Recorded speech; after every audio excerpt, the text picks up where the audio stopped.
and gentlemen, and welcome. We'll do another edition of the Mr. Warren Hayes Show, special edition of the Mr. Warren Hayes Show. It is a weekend.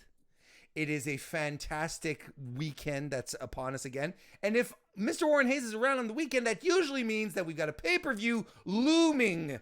And boy, oh boy, I think looming is the appropriate term when it comes to the pay-per-view that we're going to be talking about today, previewing, predicting Survivor Series from the World Wrestling Entertainment Company 2021 is what we're going to be talking about today. And when I say we, I mean myself and a pal, a chum, our boy, Conrad from the Everything Pro Wrestling Podcast. Conrad, thank you very much for being here. How are you, sir? First, thank you for the invite. Oh my God. No, you are greatly appreciated, sir.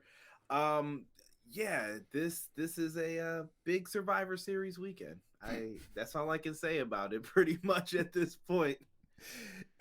Look, it's something, right? It is. it's something. That's for damn sure. But we're going to be talking about it. We're going to look. A little inside baseball. When I was talking with Conrad yesterday, or was it on yesterday or on Monday? I don't remember. The days just blur together when I work in the week. Same. It's like, I'm like, and I was DMing Conrad, and I was like, my God, man, it's like this. We have to talk about this. This is what we're doing. It's good. It's a challenge. That's how I see it right now. At this point, it's a challenge. It's a challenge not to swear during this whole preview, I think, is how it's going to be for that me. Being said, swearing is welcome on the Mr. Warren Hayes Show. It is not an issue. For those of you who usually pop in on Saturdays when when we do prediction shows, this is not live right now. This is pre-recorded. I am recording this live for the members of the Mr. Warren Hayes Show YouTube channel. So we do have members J.K. Schwaldi, GMC, who are joining us in the chat right now. But you guys, we're launching this as a premiere, so you can jump in the chat as well. But this is not a live recording that you're watching right now, which is fine. You can still like the video. You can still send it out there into the universe. That stuff is fantastic. See, you get Conrad's thumbs up if you do it. And that's very much appreciated. And of course, if you're listening to this on your favorite podcast application, thank you as well. You can review this, and it's business as usual for you. You never get live stuff on the podcast, so it's business as usual for you guys. But thank you very much, everyone, for being here. I really appreciate it. And Conrad, just before we actually get into it, and in case there might be, I don't know, 2 or 3 people out there who don't know about the Everything Pro Wrestling Podcast, why don't you tell us a little bit about what you do over on your end of the wrestling talk spectrum?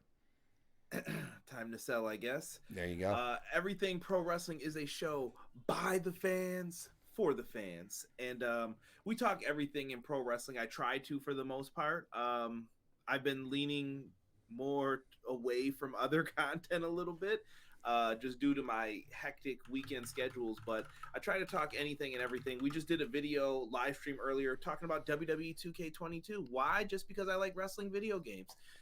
We could talk anything in the world of pro wrestling, so things will pop up on there on YouTube, Apple Podcasts. Where you find Mr. Warren Hayes Show, you could find us as well, basically. How do you think, I haven't been around Twitter and whatnot today, really. I had a very busy day with personal stuff. How's 2K22 looking? I think a lot of people are hopeful, but their guard is up based on 2K20. Sure. So I plan to cover 2K20, but I saw the first info drop and I was like, ooh, this doesn't look good.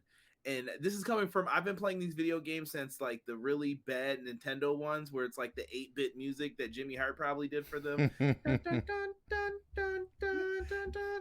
So I just knew instantly, I'm like, this is not going to be good. And they released a game that I think hurt their credibility. Yeah. Because they're telling you to buy something for $60 and pay DLC for it. And it's probably going to cost you, I don't know, $80 if you're a regular person. And it wasn't up to par. The game was bad. They had to issue refunds. It was so bad. No, it was really terrible. But see, and you know, I like video games in general. wrestling video games as well. I've had a problem with the 2K engine for a few years. Like I never thought it was that responsive. It, like, you try to hit stuff and you're like, why is this not connecting? It always felt wonky to me. So even before the disaster that was 2K20, I was already sort of like, well, it's always the same game with a fresh coat of paint. And that's what ultimately always got to me. You know what I mean? Yeah, no, I completely understand it because they slowed down the gameplay. 2K comes from a company that produces NBA 2K, one of the best sports franchise games to some. And it's a really good game if you like basketball. But they go for the realistic approach at one point, very sim. Mm-hmm. You can't really simulate a wrestling match. You want fun. You Yes. want to do crazy, goofy things because wrestling can be crazy and goofy sometimes. And I think they missed out on that. And crazy thing is, I interviewed somebody who has worked on the video game from, I want to say it's either Here Comes the Pain or SmackDown versus Raw time period. Oh, okay. He worked at THQ, went over to 2K, and then he worked for Ukes after, the company that is now making the AEW video game. And he gave you like all the behind the scenes backstory with him personally and why certain things happen with the games. It was pretty cool. I found out like Brock Lesnar almost came back to WWE in 2006 and he put him in the game, and then they were told he didn't sign the contract, so take him out right away, please. You find crazy stuff like that out, and the game is made in Japan, and there's a bunch of different things that are happening. There's in Japan code, there's PlayStation 1 code stuck in the game, so that might be why it's the software was off. But now 2K has everything. It's just no one gave them the manual on how to fix everything. That's why 20 was so bad. Gotcha. Fix it. Well, see, how about that for a reason to subscribe to Everything Pro Wrestling? Great interviews that no one else bothers to go get. Talking to former game devs who can give you some juicy behind the scenes deets like that. And Brock Lesnar being supposed to be in a game in 2006, and that was pulled. Speaking of wrestlers that are supposed to be in the game, JK Schwal in the chat says there's going to be like 13 wrestlers in the game now, considering the latest amount of releases. I'll spill the tea for JK though. I really believe that they're going to have a lot of the people in the game that are gone still, because you have to have a deadline at some point, right? Right. This is just business 101. And in the background of the video game trailers today, they tried to cut him out, but I'm like, that's Buddy Murphy. I know you tried to cut him out. Nia Jax has a t-shirt. Fan has a t-shirt on in the crowd. That usually means the person's in the game. Sure. That's just how the game loads up. Nia Jax has t-shirts in the crowd. There's the old NXT arenas in there. So they've got some good things that you're hanging on to, but you got to see what happens with it. Very interesting, though. They have some good stuff in there. No, it will be very interesting to see what happens, especially with all the releases. Let's talk about the releases very quickly, just before we dive into the thing. Like it just happened just a couple of days ago. Another round of releases, Conrad. Listen to this: John Morrison, the rest of Hit Row, Isaiah Swerve Scott, Ashante Adonis, Top Dollar. Sorry, Tegan Knox, Drake Maverick, Shane Thorne, and Jackson Riker, all out the door. Anything that shocks you here, Conrad? Yes. Well, two names stand out to me a lot. One is John Morrison. Mm-hmm. Yep. How can we not find anything better to do with this man from him coming in? You paired him off with The Miz and put him right back to goofball status. I just don't understand it. Did nobody watch what he did in Lucha Underground? Did nobody watch Impact? Johnny Impact? Johnny, whatever name you want to put on him.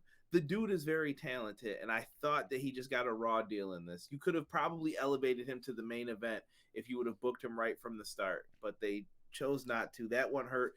And the next one's kind of personal.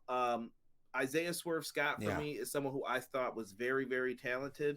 And his rap partner for this and podcast host, Montezi, he does my intro. He does Sammy Guevara's theme. I'm kind of like cool with those guys. I'm pretty close. And I just wanted to see him succeed so bad. Of course. And when they gave him the hip hop gimmick, I was like, this is going to work. Is it, that's right? really him. Yep. And What What a are we disaster. doing? What a What fucking are we disaster. No, but we can, as far as Hit Row goes, right? I think we can call this an unmitigated disaster, right? Because the one thing that happened in NXT for in months that got people legitimately excited, right? Like the first time they came out as a unit, you were like, who are these? This is so, like, there was nothing else in WWE that looked even remotely like Hit Row when they started off in NXT, when they did their cipher. That was awesome stuff, like absolutely awesome stuff.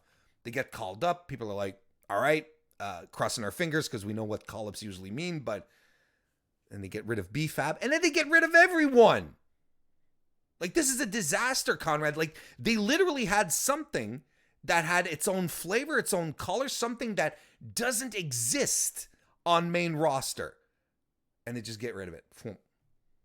I just think when you look at Hit Row as a whole, once they got rid of BFAB, the group didn't look right anymore. No, it didn't. I don't know what it was. Now, listen, I'm going to be the first one to admit it. BFAB had some work to do still. Oh, she was green. She was super, super green. But she had a presence, right? And she felt she was part of the fabric of that unit. I agree with you on that. And I think Ashanti the Adonis, he never got to showcase what he could do. I thought he was really good in the ring. Oh, he's fantastic. I think he was just looking for what's the glue, what's the gimmick that's going to put me over. And he finally gets the chance, but they never really got to show, even in NXT when he was the North American champion. He never even defended the belt, really. Like, He never, I don't know. I just feel bad for people who get their legs cut out from underneath them. Right? And that's how I feel about Tegan Nox personally. Because Tegan is another one where she never got a proper opportunity. It was start, stop all the time. And, I kind of went off on it on the podcast because it's infuriating when you have talent like this who, and the same goes with, Swerve Scott, Isaiah Swerve Scott, Shane Strickland, I guess. He's, incredible talent who aren't given the chance to really go out and shine, are pulled back and are like, well, no, you're done. But they never got a chance to stretch their legs, never got an opportunity to actually perform and show what they're able to do on the big stage. It's incredibly frustrating. But then you get people like Jackson Riker. You're like, well, yeah, of course.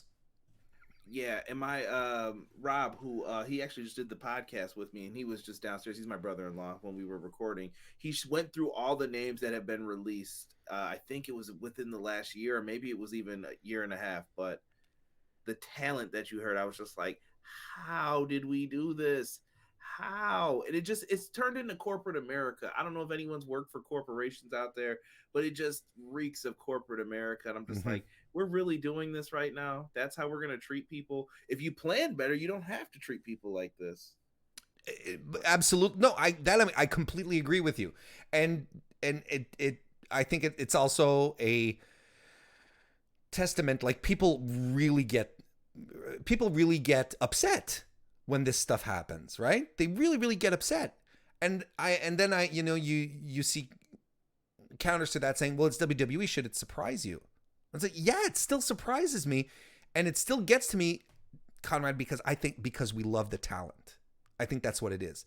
I don't think it's a WWE thing.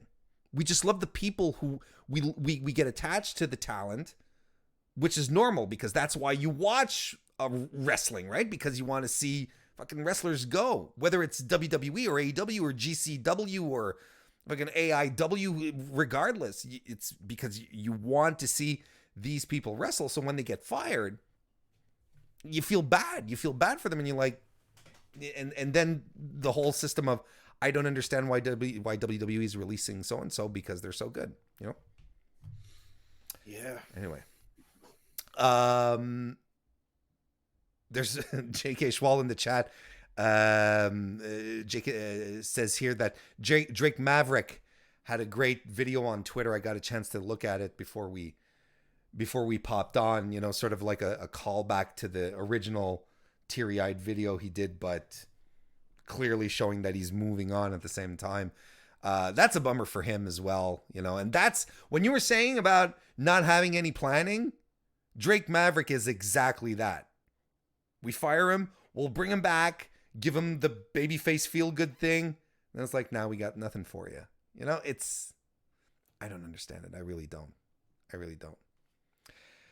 But we're not necessarily here to just talk about the releases. We're here to talk about Survivor Series. Conrad. Oh, and our friend DGMC in the chat, by the way, is excited for you to start talking about mortgages soon, just so you know. Oh, okay. PPP loans? You guys want to do that after next week? I think it's because your name is Conrad. I think that's what he's... That's okay. I got an old school name. Shout out to my dad. Thank you, Dad.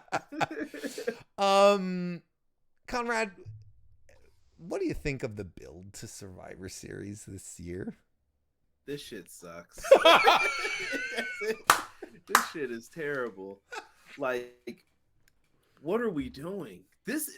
Okay, let's put it in real perspective. Okay. This is the second longest tenured pay-per-view that you have. Mm-hmm. When you try to take it away, I'm one of the people that I'm like, no, you will not take Survivor Series away, because I enjoy Survivor Series when you build it right. Absolutely. But I'm starting to see younger fans that are like, I don't give a shit about this show or this pay-per-view.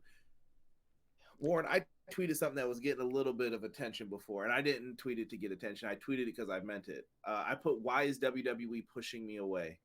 Why can we not properly build these things? That's anymore? a good thought. That's a very good thought, actually.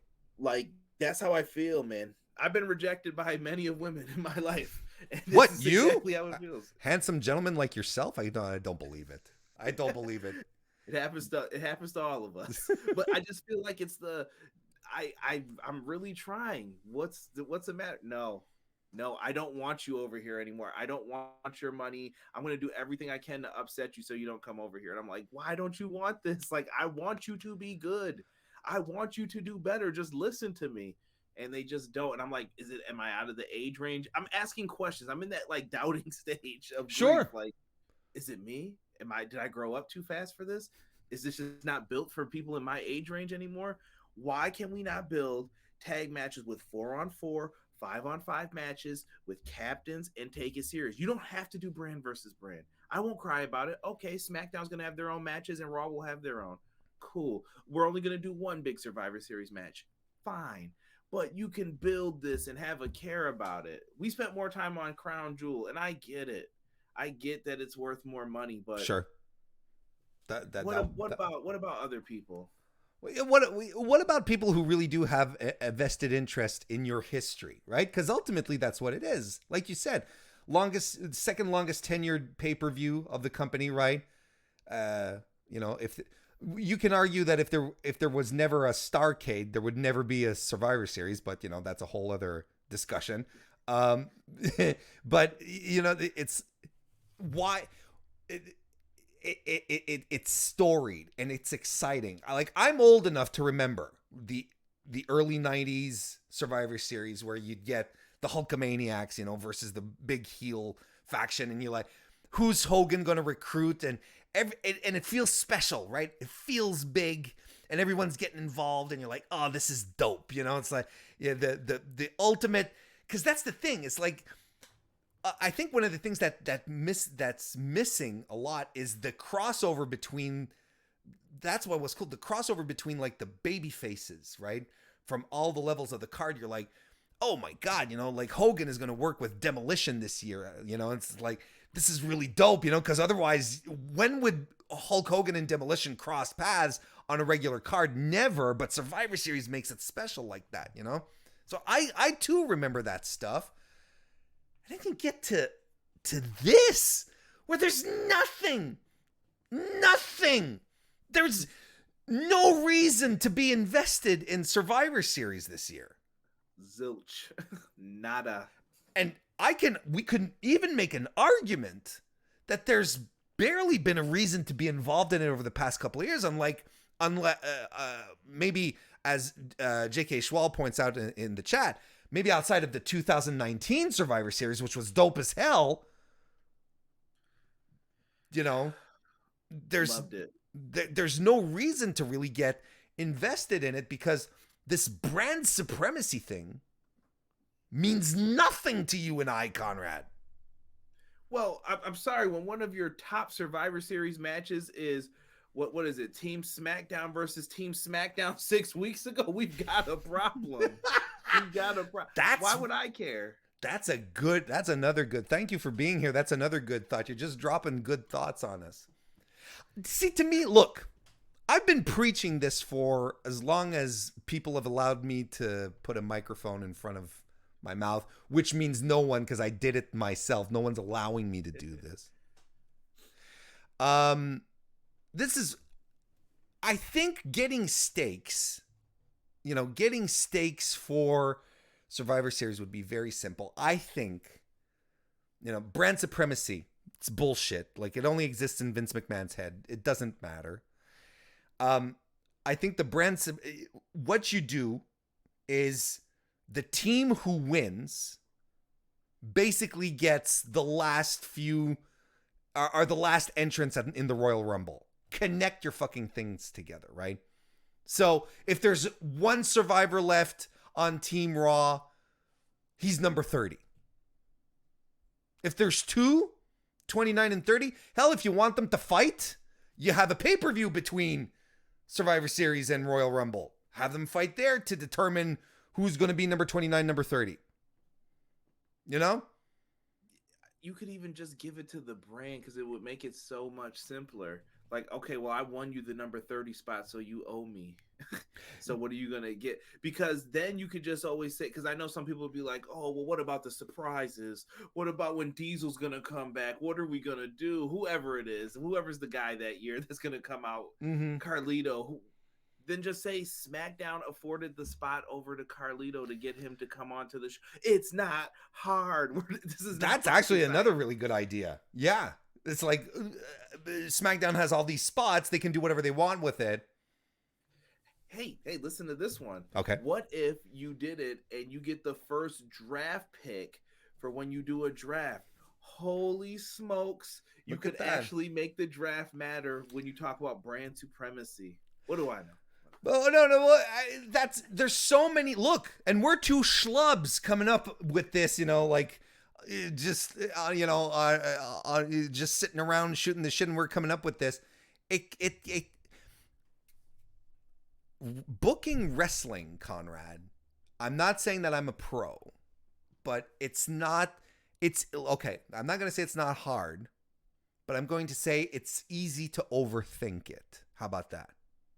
Yeah, I'm sure we catch ourselves doing it all the time as fans. Sure, absolutely, but we're fans, right? But when it's always the same thing. When Survivor Series time comes around and people come up with these ideas on how to create stakes for the matches, like most of the people that come up with ideas, I'm like, this is a good idea. This is a good idea. You had some great ideas right here.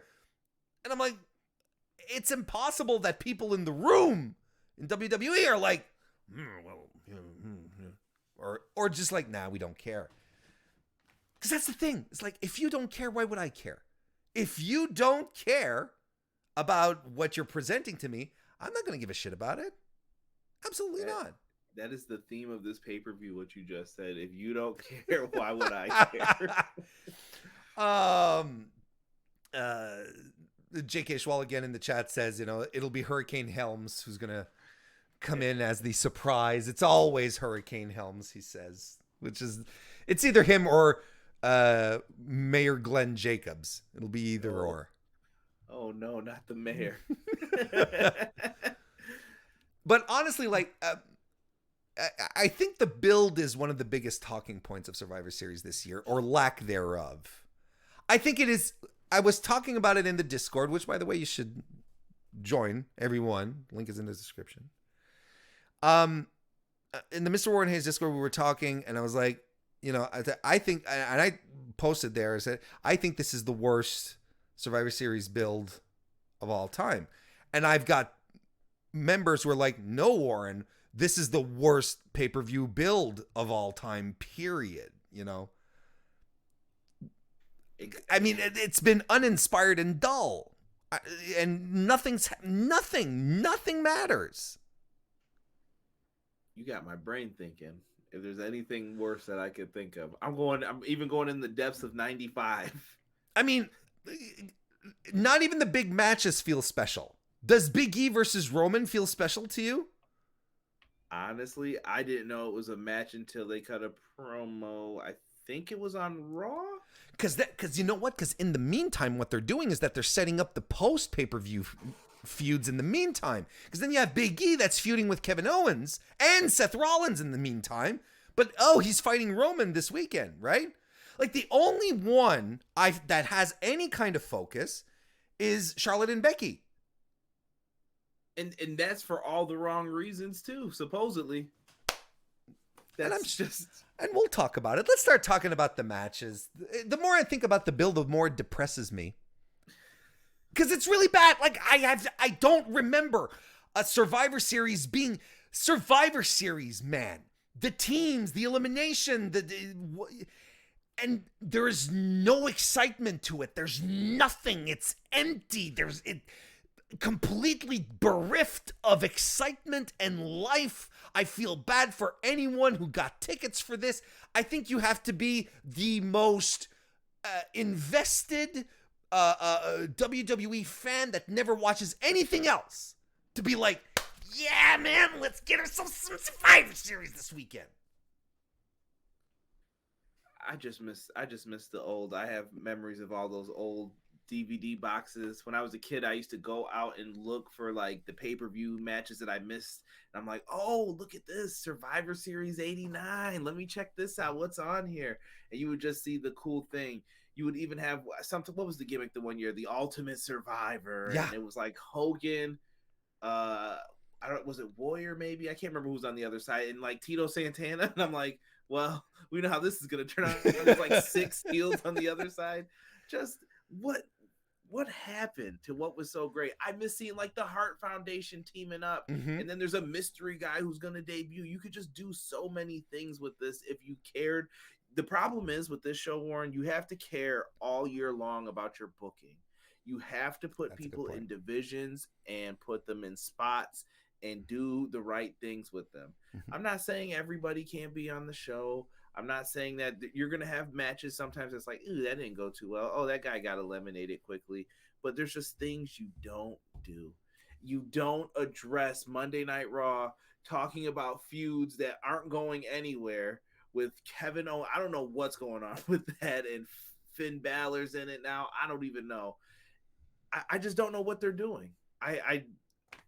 I think I'm crazy when I'm watching. Why am I watching this? Because they don't know what they're doing, and it's just frustrating. And I promise you guys, everybody who's listening to this, I don't want to crap on WWE. I want them to be. I grew up on this. I want you to be better, and I know you can be better. That's the thing. I'm just frustrated. No, but I agree, and you're absolutely right. And look, I've said this multiple times. Like, criticism always comes from a place of love, regardless. It always comes from a place of love. Otherwise, it's just outright hate. And I don't hate. Well, I mean, there's reasons to dislike the company, but let's say the WWE wrestling product. I don't hate it. I want it to be better. I want it to be better because I want a good place for professional wrestlers to be able to succeed, make money, and do what they love, right? And if they do it well, creates a more stimulating environment. Competition is good for everyone. Blah blah blah blah blah blah blah.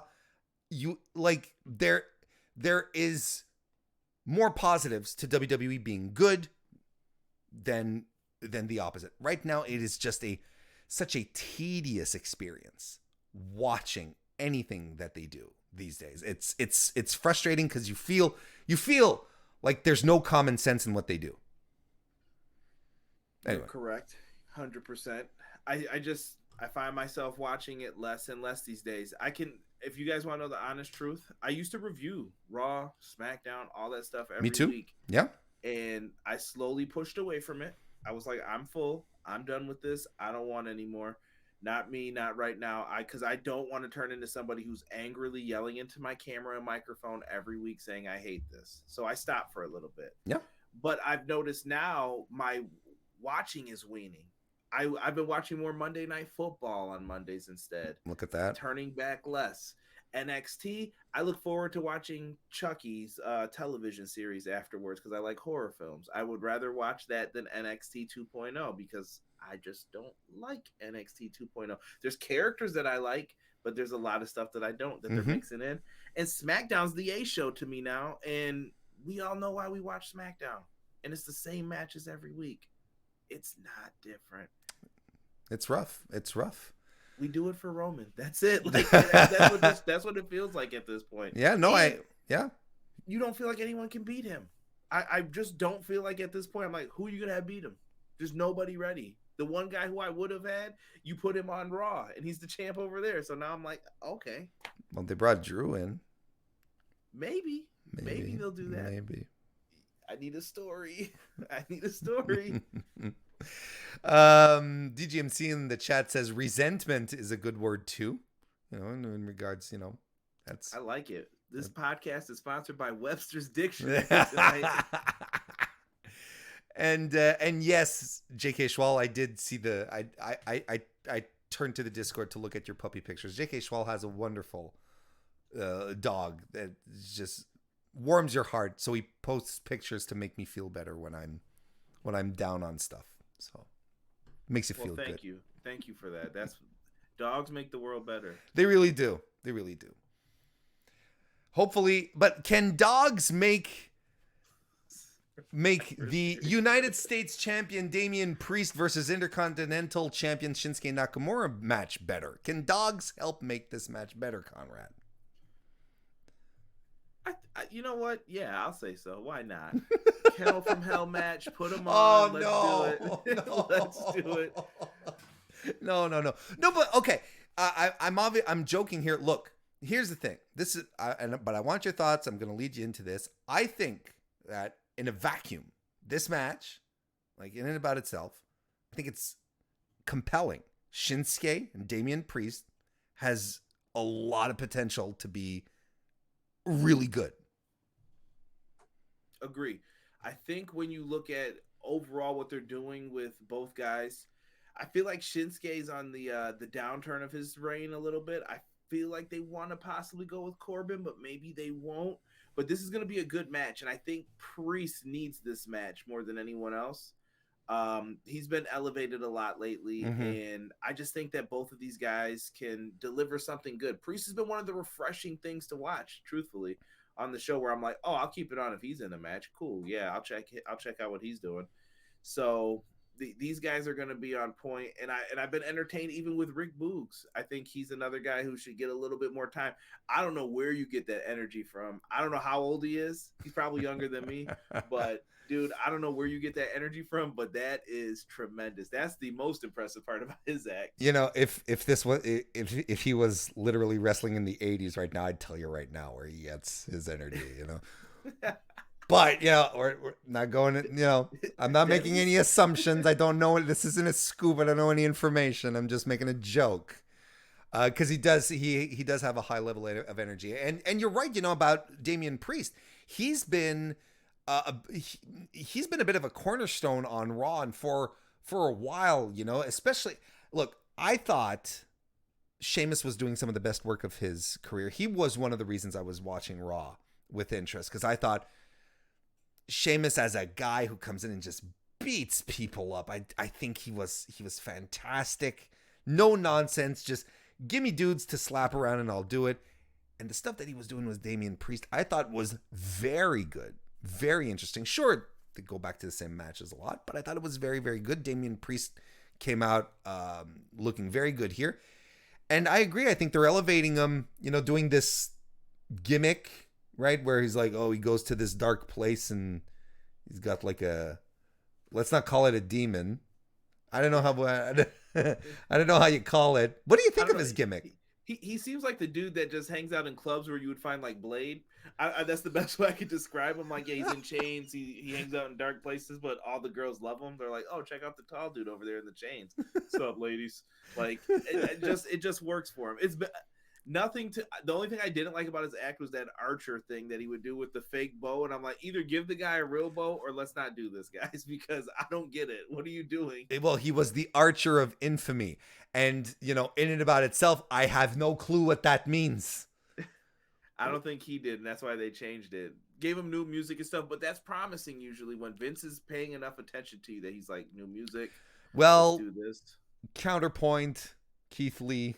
I know. See, I used to know what I was talking about.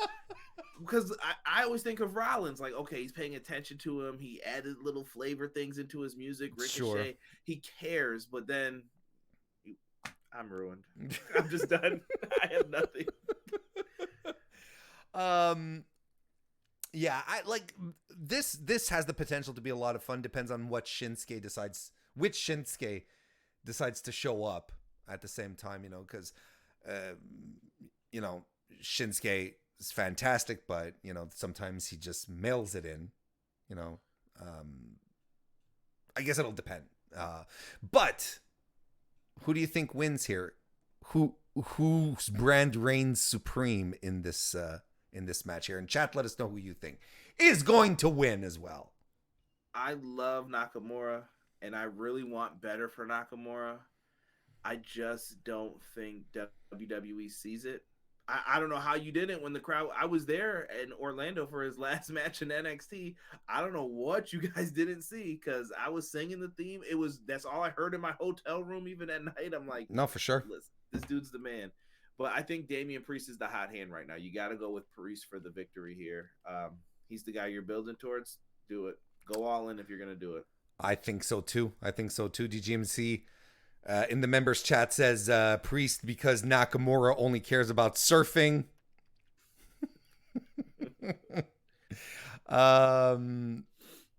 But yes, no, I think so too. I think Damian Priest has the favor, right? He has the favor right here. When we were talking about entertaining people such as Rick Boogs, DGMC in the chat. In the members chat added, Bivens, McAfee, and Boogs are the three entertainment kings of WWE, in my opinion. Pat McAfee, man. I love him. Right? How refreshing that guy is on commentary, though. He is, and I think he adds energy to Michael Cole. I know people may not want to hear that about Cole, because I feel like a lot of people just don't want to like him too. But I feel like Cole's better with him. Cole meshes with some people better than others. Him and Corey was okay. But with Pat McAfee, there's just something there. There's like this energy, and I felt like it just worked. And imagine if that dude quit because of some shorts at WrestleMania. Could you imagine where we would be right now on SmackDown? So I'm happy that he's around. Like, that's all I can think about when I see Pat McAfee. I'm like, thank goodness you did not quit, bro. He feels unscripted, he feels like he's just doing organic things. I tweeted out that no one loves the WWE product more than Pat McAfee right now, and that's all to his credit because he makes you want to like it. Yeah, and that's what a good commentary table should be able to do. And he does it well. And Malcolm Bivens, I just appreciate his Twitter. It takes a lot for me to hit the follow button these days on a wrestler. And Malcolm Bivens got me. I'm like, dude, I love your little Martin comedy sketches. I love who stole my CD player. Like, I mean, that's legendary stuff. The CD players, that's just legendary stuff. JK Schwal in the chat asks if you can, of course, in the members chat. Asks if you can sing the Shinsuke Nakamura theme song now. Whoa, this is tough. I need my people with me to do that because I'm gonna feel offbeat. I feel offbeat. All right, fair enough. We shouldn't put our guests on the spot like that. It's not cool. He didn't do his vocal warm ups. Nothing. He's not ready for this. And if I wake the intern up, it's gonna be a long, long night for me. So we cannot have that. There we go. Tag team titles on the line if we start moving along here into another match. RK Bro, the Raw Tag Team Champions, taking on the Usos, the SmackDown Tag Team Champions. Make me care, Conrad. I dare you. I double dare you. What if? All right, here we go. Here we go. Okay. I don't know. These guys feel like there's a story brewing with Orton and Riddle, but I don't think they're ready to tell it yet. This is a WrestleMania play out story, I feel. So I don't think we're there yet, and you could tease some things with this. Like the story being like the a split. Is that what? Yeah, Yeah. yeah. I think that's just the long term. I think they like Riddle a lot.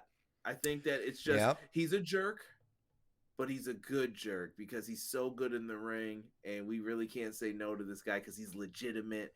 He's a badass. He's a UFC fighter. He can really beat people up because if someone's talking shit to him, who's your biggest star, be like, fight me in the ring, then, bro. Let's see how tough you really are. You wouldn't want to do that, so let's be quiet. And Vince appreciates that serious toughness, so that's why I think they like Riddle. Orton's a vet. He's a pro. You put him in there, you know what you're gonna get. He just makes sure he stays at the top of the food chain. He's very, very smart and meticulous.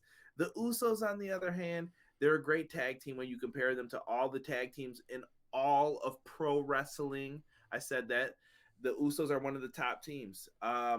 In this match, this is just going to be about who do you want to establish more. What's the story with Reigns? The Usos could win. If you don't want to tell that story, you want to build the dissension between Riddle and Orton, go for it. If I'm predicting somebody, Yeah, I'll that's take what you're Riddle here for. Orton, Yeah. I guess. RK bro. Yeah. DGMC seems to agree with you in the chat. He says RK bro because weed. I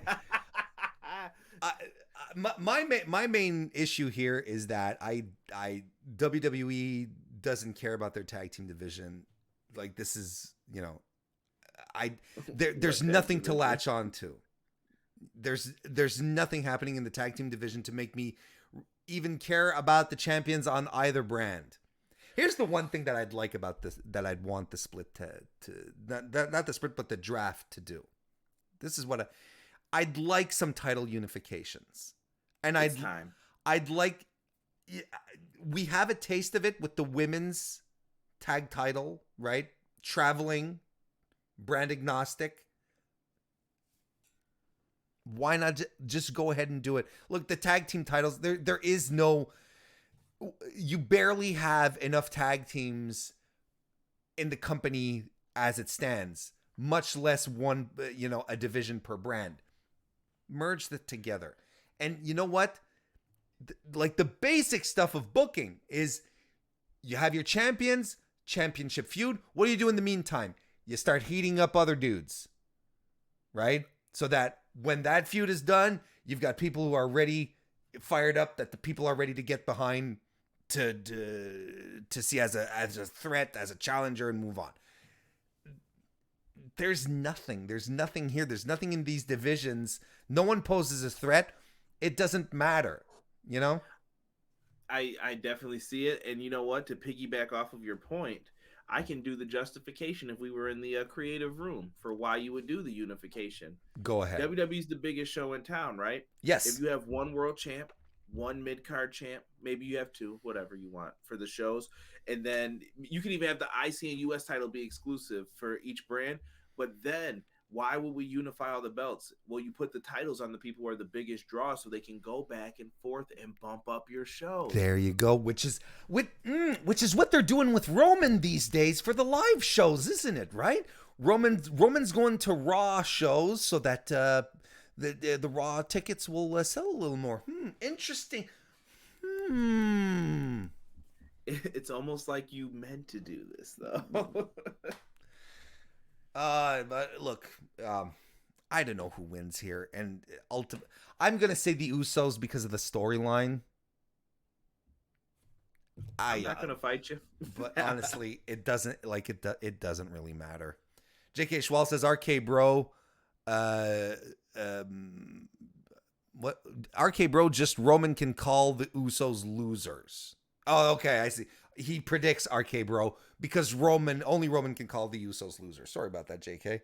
Oh yeah, I can't read apparently now anymore.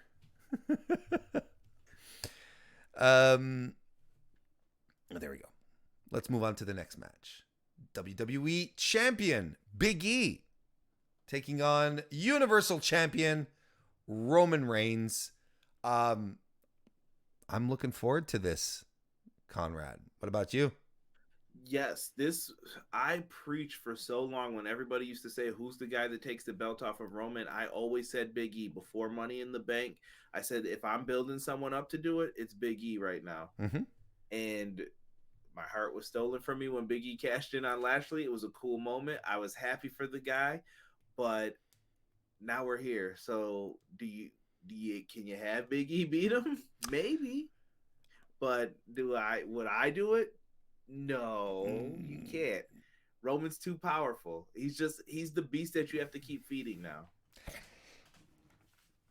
440 some days, right? We're getting close to 450, if I'm not mistaken, right? Something like that. I'm a big fan of long title reigns.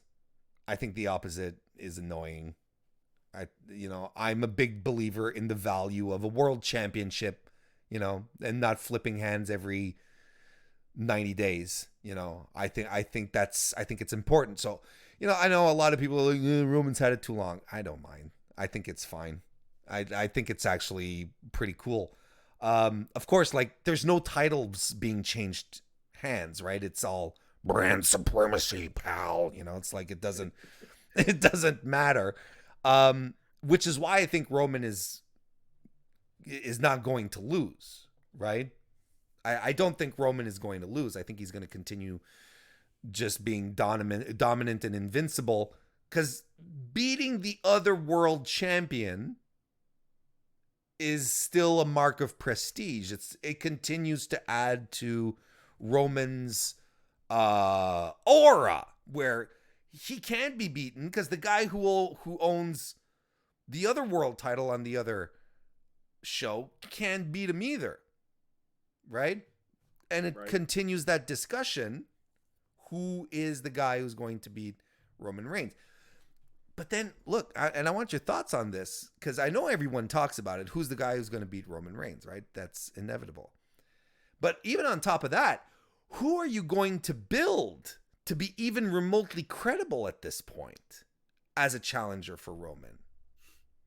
Not even like defeat him. A guy who you can just go, okay, it's this dude now who's going to challenge. I would have to look at the roster, sadly, to think. But this was one of the reasons why I was a proponent of Jeff Hardy going to SmackDown. I think Jeff Hardy needs very minimal build. He's very loved. He's super over. You could always just throw him in that mix. And there were a couple other guys, but like I said, there's been so many releases. I don't know what you could do with that. And if you really wanted a wild card too, hey Walter, how you doing? We need you for this big matchup here. Okay. Walter would be a perfect person to throw in there. This match should be pretty good. I like matches. I don't know if this is really a hoss match, as some would say, but this is just two big dudes that they're just gonna beat the crap out of each other. And hey, I like pro wrestling, so I'm all for this. I got Reigns winning this though. It just seems right. I'm sure there'll be some shenanigans. Oh, most likely. Biggie here says, not Biggie, excuse me, DGMC says Biggie in the members chat, saying Biggie because we deserve nice things sometimes, damn it. And he says, I agree with Conrad. Biggie was my pick to dethrone Roman way back when. So now what? Yeah, exactly, right? That's the big question. And here's an interesting thought that DGMC is also throwing in here. Maybe get some ideas. Please tell me Ali is still a face, because that'd be my pick to dethrone Roman, right? That would be. I mean, if you look, WWE, they have trouble building baby faces, but they always like to go back to the underdog baby face. They always know how to tell that story. It's their favorite trope. They have favorite tropes. So, going with Ali, right?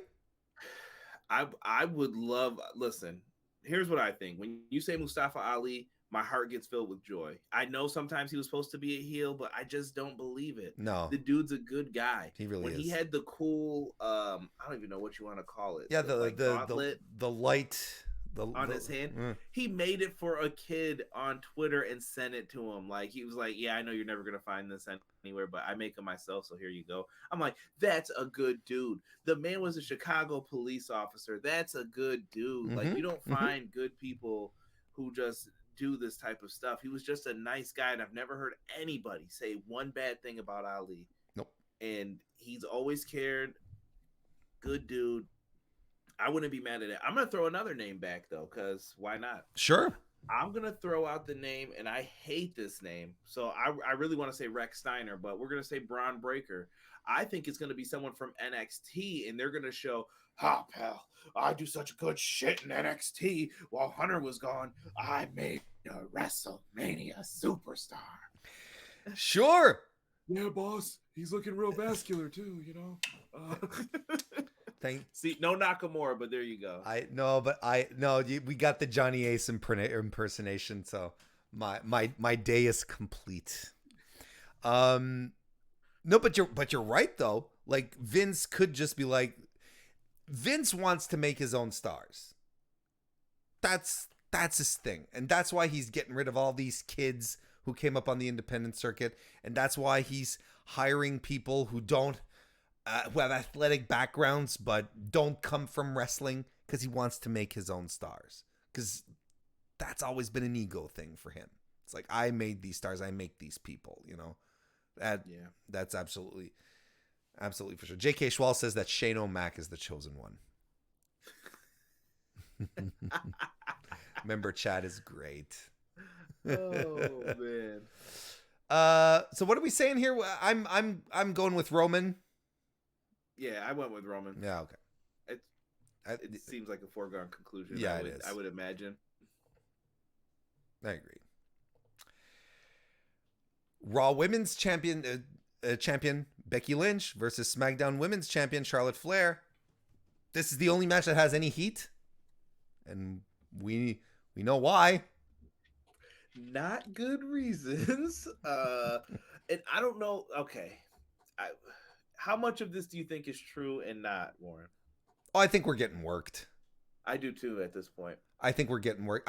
Look, and here's the thing: is I want to be worked. You know, like I want to be worked in. Like, this is why I got into wrestling in the first place, right? It's like the blurring of what's real and what's fake. That's how Vince Russo made his name. You know, it's like, that's the thing. I'm maybe at first, you know, when all the story came out, it's like, maybe there was a blow up, you know, but I think they've leaned into it since. I don't buy the fact that we don't talk to each other anymore. You know, there's some things that went overboard. It's like, Becky Lynch is a hero backstage for standing up to Charlotte Flair. Nobody likes Charlotte backstage. And then Charlotte posts photos of her on the UK trip, right? Hanging out with women, and, you know, they're all, they're, you know, no makeup, just chilling, and yeah, fuck you. Everyone hates Charlotte. Come on now, you know. We're getting worked, but I'm okay with getting worked, you know. Mm-hmm. It works, and no pun intended. But this is just, I don't know. I think fans sometimes want that Bret Hart, Shawn Michaels drama, and there's some people who think that's a work too. I'm not getting into that. I don't think it is. I don't think it is at all. I don't think so either, but that's a podcast for another time. Absolutely. It's a whole probably 2-part series, but they want that feeling of this. It's Survivor Series time too. Pay attention, people. They're playing off history a little bit. And I pray I do not see the sharpshooter spot and somebody's like, ring the bell. Do you think they'd really do it? God, I'd hate it if they... I feel like they're going to tease it. I feel like someone's going to do the sharpshooter just because, you know, I'm doing the cheap thing. Nobody can see it. They'll never not reference it. They'll never not reference it ever again. I'm so sick of it. I'm so done with it. I really am. I can't stand Montreal Screwjob rhetoric anymore. I really can't. I've been a wrestling fan for too long. I've read too many books, listened to too many podcasts, watched WWE reference it every fucking year. No, I'm done with it. I'm more interested in the bad takes on it. Now I'm like, oh, really? That's what you think? Oh, this sounds so bad that it can't be You true. can tell a new fan, a new wrestling fan, by their Montreal Screwjob takes. You really can. It's You have the amazing. real version or the one they want you to know. Yeah, exactly, right? Anyway, back to Charlotte and Becky. What do you think about Ric Flair poking his nose in all this business? I think that I don't know. I think don't that's know the why part. he's talking. Yeah, I know. I listen, like he said a lot of stuff that made me mad this week. The Becky thing was probably not even number one. It was probably number two. The AEW criticism was what hurt me the most. And I'm like, bro, you were definitely gonna try to go there as soon as you could. Oh, that's just a spiteful old man who's like, oh, okay, you don't want Tony Khan reneging on a handshake or something, whatever. It's like, yeah, for sure he was gonna show up with Andrade. Are you fucking kidding me? Come on now, dude. And that's the weird thing. And him not understanding why is just as bad. Like, what do you mean? Why that happened? Well, here's it. Okay, in his air quotes defense, Ric Flair, like, again, you're a longtime wrestling fan. You've heard all the Ric Flair stories. They've never been pretty, right? The guy doesn't have a reputation of being, jet flying, kiss stealing, so on and so forth. If there's not some truth to it and stuff that's a little gross, right? Yeah. So in his defense, again, air quotes, the Dark Side of the Ring episode shows up. Whole bunch of new fans are like, my God, Ric Flair, disgusting. It's like, we've known this for years. Right. This is not new. So for him, he's like, this is business as usual for me. I've never been taken down. I've done this shit 20, 30 years ago, and now you're deciding to cut me out. I'm fucking Ric Flair. Like, I can understand where he's in his mind. He's like, he's shutting everything out, and he's like, I don't care. I don't care about what. And how old is he today? Like 80s, 70s, 80s. Like, here, we'll do what I usually like to do on the podcast. Hey Google, how old is Ric Flair? Ric Flair is 72. 72 years old. Nice. Shout out to Google for that helpful insight there. You never get enough credit, Google. But yeah, no, you bring up good points to the defense. It's just but it's not a defense. It's more like I understand why he shuts down. Like, it's not a defense. I'm not sticking up for Ric Flair. Sorry, air quotes defense. But I know what you're saying though, and why Ric Flair would possibly feel that way. And I always look at age and where people have come from too, though. Like, he's just from a different background. I know that's no excuse for what he's done and all that, but Ric Flair getting upset at people for stuff like this, I feel like maybe they just haven't told him it's a work, because he seemed kind of like really pissed off. He's writing in all caps on Twitter, and I'm are you even typing this? And yeah, it's like the next tweet is, how do I take off how do I stop the capitalization of every word on my computer? But he has his new podcast with Mark Madden. He's an old school carny. He knows how to get attention. He's getting attention for his podcast, which he's not doing with Conrad Thompson. I think that's meaningful. From the world we're in, yes, that's very meaningful. I think that's meaningful. Anyway, we digressed. Who wins, Charlotte or Becky? And how bad will the internet melt down when it's Charlotte who wins? They'll probably just get mad anyway, because whatever. I don't even know who I would want to pick in this situation, because I haven't been a fan of either lady lately either. Like Becky, I find her incredibly cringe. I'm gonna say it, and I hate when people say the word cringe with certain things. But in this situation, Becky turned heel, and nobody wanted her to turn heel. Who and she wanted used the that? Roman reference, Yeah. and I'm like, I just don't get it. No. Like, you're over.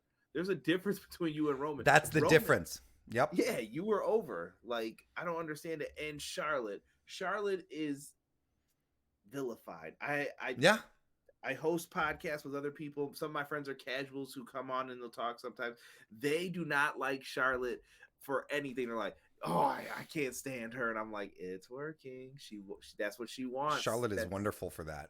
I love both of them for very different reasons, and I get disliking Charlotte because that's what she wants you to do, but I don't get the amount of hate that she gets. That's weird to me because because they don't want to respect the in-ring stuff that she does sometimes, and I'm just like, she's good. No, She's great. She wouldn't get by if she couldn't do it. Becky's fantastic. I love Becky. She's still their biggest star, really. Best promo. I always tell people this too. The horsewomen, you can get 4 different rankings each time when you want to talk about what do they do best, in my opinion. If we're talking in ring, who delivers the goods? To me, it's Sasha. If we're talking best promo, it's freaking Becky. Oh no, absolutely. Yep. You got Bailey. Bailey's the best underdog to fight from underneath. She's the most well-rounded of the 4, actually. She can do a little bit of everything, and she's very, very good at it. Love Bailey. And Charlotte. Charlotte has the presentation that everybody wants. The pomp, the circumstance, the robe. She's a star. She looks like a star when you see her walking. It just works. If you're going to force me to pick someone, I'm going to go with Charlotte just because I think the meltdown would be the best reaction that you could get out of this. Like, I'm with you. Like, you have to just piss people off, and that's what you do. It's going to be Becky, though, right? But then she's going to be babyface because, I stopped the big bad shot. That's the narrative. Yeah, but that's the thing is, like, okay, here's an you use the term babyface. Here's the point, though, is that her next feud is against Liv Morgan, right? She has to be a heel. Otherwise, you are going to destroy Liv Morgan's momentum. Liv Morgan she has that underdog babyface energy about her, and she has a natural, organic following that just loves the shit out of her. Becky cannot straddle the babyface heel thing. She can't be between both. She has to be a heel. Otherwise, it's to Liv's detriment. So if Becky defeats Big Bad Charlotte, who is, by the way, for those of you who haven't been paying attention, has been dressing as Disney villains, right?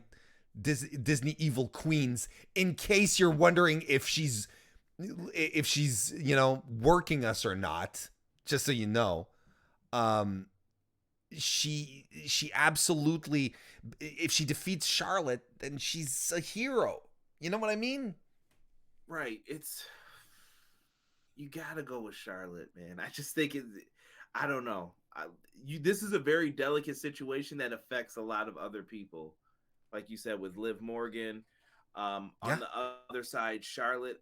I even thought of maybe they could do, I don't know how long Bailey was supposed to be out for. And I keep trying to book Bailey back, and I don't know what the injury was or the timeline on it, but you could have her come out and ruin the match too and just say, I'm back, and have her hold up both the belts. Yep. And you could tease something. Because I would love to, I've been teasing this too. Why not give us that 4-way horsewomen match at WrestleMania? Just do it. J.K. Schwal in the members chat said exactly that. They got to run the 4 horsewomen at Mania for sure. It's like, I agree.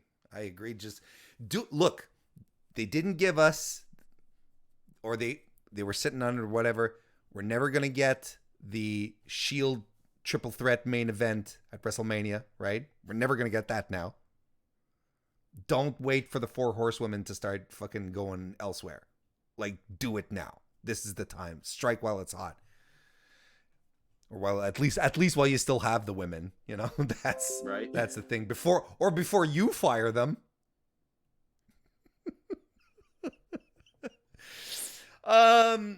We've got our 2 Survivor Series matches left.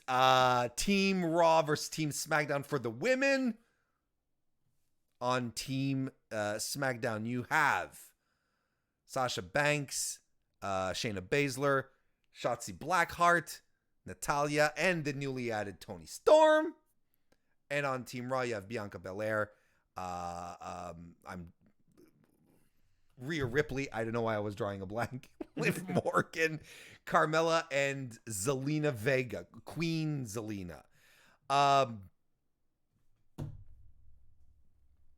Sure. I mean, we've discussed why, why is this match happening, so on and so forth. Do you have any thoughts? I'm looking for a care. Like, I'm looking around this room to find something to motivate me to care about this.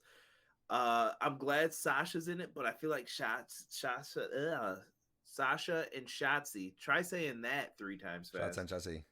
Yeah, that's a rough one. Those two are going to cancel each other out, but I'm just trying to think of who do you want to elevate from this. I hope it's Toni Storm. Thank God they found her, because where was she for all these weeks? She debuted and then poof, gone. And then oh well, yeah, we got to fire her because she couldn't get over. Anyway, she's not fired, folks. Is what we're saying, but that's kind of the logic that happens sometimes. Look, I have go ahead, Conrad. Sorry. No. I just want Toni Storm to be used, and that's the sure. person I'm hoping out of all the names you said that would get put over. I love Shayna Baszler too. We were doing so well with her. Mm-hmm. And what is she wearing on her kick pads? Why is there like crossing guard stuff on there now? Like, that makes no sense. She walks around with a deck of cards because she's the queen of spades. You get that, right? Gotta sell toys, pal. Gotta sell toys. What are we doing? Here's what I don't understand, and it goes for the men's side too. Why are we putting people in teams that don't get along? Okay, like, why is Adam Pearce coming out? First of all, why is Adam Pearce, who is in a position of authority both on Raw and SmackDown, coming out and saying on Raw, well, I'm putting together a really strong team because I want Raw to win. You don't have a pony in this race, Adam. What do you care whether Raw or SmackDown compete better? You're the boss of both. It doesn't matter, first of all. Second of all, why, if he wants either team to work well, why is he putting people who are at odds with each other on the same team? I don't understand it. I don't even know why he cares. He cares for some bizarre reason. He probably gets a bonus or something that we don't know about. It's like, I don't know. I think it would make more sense if Sonya Deville cared about SmackDown, then he was like, well, I'm going to care about Raw. And, if there was just a little infeud between the two, and Sonya, and Sonya's like, oh, I think the SmackDown teams are better. Well, I think, and it's just like some ego trip between the both of them. See, that would actually add something. It could work. Regal could just come out and yell "War Games," and then we would all be happy. And it's solved. It's fixed. But I don't understand what they're doing with the teams, how they structured the teams. I'm going to say this too. I hate the annual bait and switch. This is another thing I always tweet out every year for Survivor Series. Stop telling me the teams, and then a week or two before, let's have qualifiers or let's switch it up. Let's take you out of the match. What are you doing? Yeah, no. At least how you build continuity in a team. At least that's a good point. At least this year there wasn't any last minute qualifier. Like, you announce 5 people and then suddenly these 2 other people have to qualify for the match. At least there was none of that fucking bullshit. Well, technically Lashley, Dominic, and then who took Ray's spot? We don't know yet. We don't. No, Austin Theory. Sorry, I was confused with SmackDown. And I think SmackDown, they removed some. I don't see what I'm talking about. People, look, what is happening? For the women, what team is going to win, Raw or SmackDown? SmackDown. I think Raw, because there's less people feuding amongst each other on Raw. That's my only. Bianca's feuding with Doudrop. Doudrop's not in it. Rhea doesn't give a shit. Liv is feuding with. You know what? I'm gonna flip to Raw because you said that, actually, because that makes more sense. Because Bianca's at least on the other side. Sasha really can't win on the other side, and those are the 2 biggest stars. So let's go with Bianca. I would love for them to try to make someone new, but you're probably right. Give me team. No, there's nothing to make here. And as for the men, Team Raw is made up of Seth Rollins, Finn Balor, Kevin Owens, Bobby Lashley, and Austin Theory. And on the SmackDown side, you have Drew, Jeff Hardy, King Woods, Happy Corbin, and TBA from the time that we're recording this. We don't know who the final member is. I just want Sami Zayn to come out anyway. I love He's great. Sammy. Me too. Um, And give him back his music, please. yes. What a weird decision. Here's the thing. Again, you look at like on the Raw side, Seth, Finn, Kevin, Lashley, like that's some prime wrestling real estate, right? Those are some fantastic dudes. Why aren't we excited about this? Because it was Team SmackDown 6 weeks ago. It was the same guys on SmackDown. You're like, really? And I felt like maybe that's why they felt the need to move the Mysterios out. I know they're probably trying to do that angle that they want to do, father versus son. This reminds me of me and Shane. This will be great. Oh, yeah. Okay, boss. Sure. You have to push him away, Ray. You have to push him away. Raw's probably gonna have some turmoil too. I want them to win, but at the same time, SmackDown's got to have something up their sleeve here. Madcap Moss. If he's the TBA, I will get up. I'm telling you right now, I will get on Twitter and record it and say, you know what, Warren, bloop, I'm going to bed. That's it. I'm done. Madcap Moss better not be the TBA. With all due respect, Madcap, I love your dad jokes and your popsicle stick jokes, but we can't. I can't stand him. I think he's terrible. I think he's awful. Talking about releases and somewhat, how many chances will Riddick Moss get to get himself over when you can't even fucking open the door for a guy who has legitimate talent and is really interesting like Shane Strickland, and you can't open the door for the guy to properly get himself over, but yet you're going to give Riddick fucking Moss opportunity after opportunity after opportunity to get himself over. I ask, where is Ricochet? It never ends, Conrad. Dude, don't ever let me get somebody like that. Don't ever let another company get that guy, because if they do, they're going to do great things with him. You're a wrestling company. You've got Keith Lee and Ricochet on your roster, Conrad. This is how you have, that's your foundation. That's your foundation.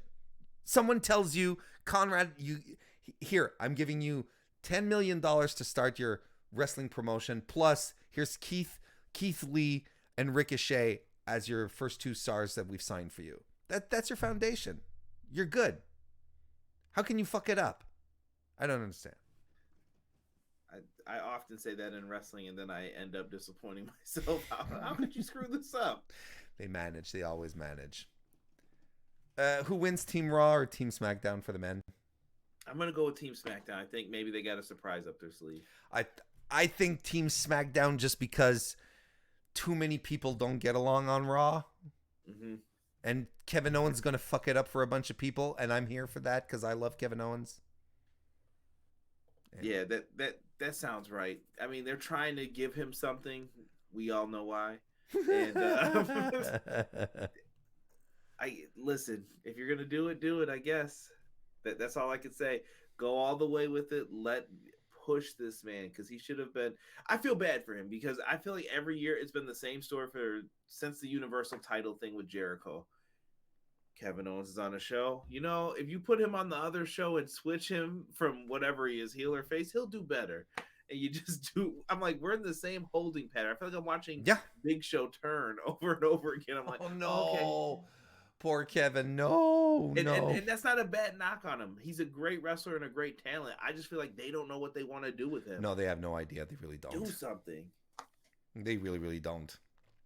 Triple H gave you a gift with a bow on it. You started off right with it, and then you just slowly were like, I'm going to break this toy. Like, that's what it felt like, a little kid. Like, I'm just going to break his arm off. Because... Yeah. Why? Because I can do it, you know? So that's our Survivor Series preview predictions. What do you think? Does this have the potential to be a good show? What are your feelings like Wrestling wrapping up. wise, yeah, but I always think the build plays a part in how you feel Sure. about all of this. And I'm just gonna look back at this and just say, wow, that was a really well wrestled show, possibly. But what a shitty build. Yeah. You could have had so many more people watch this or be invested in it or talking about it. And I don't know, either you got to just hope this doesn't go the wrong way for them for all the wrong reasons. And we start seeing like canceled WWE on Peacock or whatever people used to tweet out and stuff. I want the performers to have a good show. So I hope they go out there, they crush it. And maybe we start teasing some Mania. Remember when you used to tease Mania matches at Survivor Series or Rumble things? Mm-hmm. I hope we can get something like that. But touch wood. I don't. If anyone starts, because that's the thing is that you can't cancel WWE Network now, right? You can only cancel Peacock. So, it's either do you hate WWE enough at this point to no longer have access to episodes of Parks and Recreation? That's the question that you're going to have to ask yourself. Smart thinking when you think about it. Yeah, look, I think that there's enough singles matches with interest here to maybe surprise us, but I think the 5-on-5 elimination matches, which is the key here, I don't think there's anything really interesting that's going to happen, quite unfortunately. But we'll see what happens. It happens this Sunday, and hopefully all of our predictions will come true and once again prove that Mr. Warren Hayes and his guests are wonderfully illuminated experts in the field of professional wrestling. But even if not, Conrad is a illuminated, wonderful expert in the world of professional wrestling. Conrad, I can't thank you enough for joining me today. Let everyone know where they can follow your stuff on the internets. Well, first, I have to thank you for allowing me to come on the show. Oh, shit. Stop. No, there's no long time in the making. Listen, I always have to do this, so I got to make you blush. So this was well appreciated. Warren is always fun to talk wrestling with, whether it's in Discord, YouTube. So whoever you are, get a friend this week. This is the goal I have for you. Find a friend this week to subscribe to Warren, either on Discord or YouTube or both. Hook him up. He deserves it. This man works hard and has busted his ass for a long time. Thank you for the PWI 500, your input on that as well. It felt cool to be like, oh, I know somebody who like worked on that shit. That's all I thought about every time I saw the list and everybody was like, oh, this is so cool. And I'm like, I know someone who worked on that. That's pretty dope. Thank you, Conrad. So, yeah, but you guys can follow me. I'm EPW Show on Twitter, Twitch, almost everywhere you guys are looking for things. And on YouTube, it's Everything Pro Wrestling. That's what the EPW stands for in it. So come on over, subscribe if you guys want to have some fun, talk wrestling, whatever. And you guys can come check it out, even if you want to test drive for a little bit. Come on in. Yeah, please do, because Conrad is fantastic. And all his links are going to be in the description as well. So it's going to be really easy to get to. But I can't thank you enough, man. I really, really appreciate it. Thank you for taking the time to come on the show and talk about this thing that we're going to. I was worried we were going to be too salty. Like, don't let me come off as a salty guy. I know, but look, I think we managed. I think everything was realistic that we talked about. I don't think we were particularly insane about anything. There were no Jackson Riker jokes. We avoided them at all costs this time. They were so close, though. Conrad, I appreciate it. Thank you very much for joining me. Tons, and we'll do this again soon, for sure. Soon. And thank you, everyone, for tuning in today and watching and enjoying what we all the nonsense that we put on here today as well. And like the video, subscribe if you're here for the first time. That kind of stuff is always really cool, and I appreciate it. Otherwise, enjoy Survivor Series.